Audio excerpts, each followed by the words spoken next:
Hello everybody, MJ here. My video today on the fundamentalist modernist controversies is on the Scopes trial, better known as the Scopes monkey trial. I'll get to that in a moment. The official name of the trial was the State of Tennessee versus John Thomas Scopes. The basic idea of what happened was Scopes, who was substitute teaching a biology class in Dayton, Tennessee, read from a book that expounded on the evolutionary theory by Darwin. In fact, all of this starts with, you could probably find the start of this fundamentalist modernist controversy well before that, maybe even as far back as the Enlightenment, but really you see it through Darwin's theories on human evolution. But he was teaching from a book in that, and so he was arrested, and the violation was violating Tennessee's Butler Act, which stated that you couldn't teach human evolution in a state-funded school. So basically, what you have is this fundamentalist modernist controversy playing out in this trial. And mind you, this trial really isn't about fundamentalists versus modernists. It's about science versus religion. So it set off this strange juxtaposition that you had the ACLU, who was responding to the teachers' organization of Butler, Tennessee, thinking that this would be an excellent way to drum up some notoriety for the city and the school district. And so you had the ACLU representing the modernist religious group, and they were being represented in court by Clarence Darrow, who was reported to be an atheist. What he really was an agnostic. In fact, in the New York Times, when he was interviewed on June 26th, the article on page 2 said he didn't know anything about religion.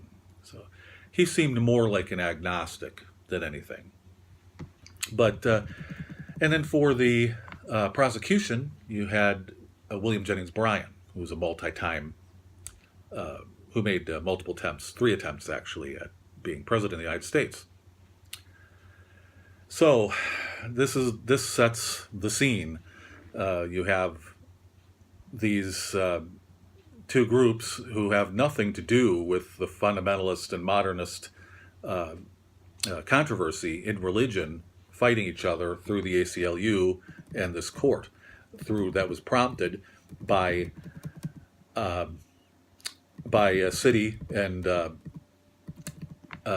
school district that wanted notoriety. So if you've ever watched the movie Inherit the Wind, they have an interesting take on it all. Of course, it's liberal Hollywood making a triumphant Darrow the standard bearer for crimes that fundamentalist religion have committed, whatever they are.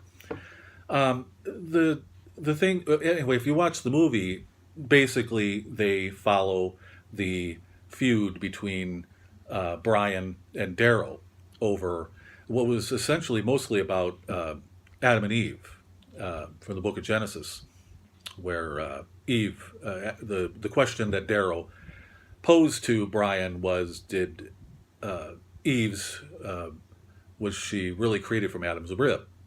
And Bryan answered the best way he could. And of course, Darrow basically called him a fool. In fact, one of the things, what he actually called him a fool and his fool of religion. So what this trial did was it started this whole movement that we see today, even in the media. And I think that's really the most compelling part of it all, is the media. In history, you can kind of go back. And so the things that are happening today in the media is not too different from what was happening in the 1920s. This was being played out in the media. The Baltimore Sun offering up money for Scopes's bail, and he was never jailed. So it all comes out. Basically, the only difference you have in the comparison of the media then and the media now is social media of today. The news gets out a lot quicker. Speaking of quicker, the radio, this whole thing was played out on the radio.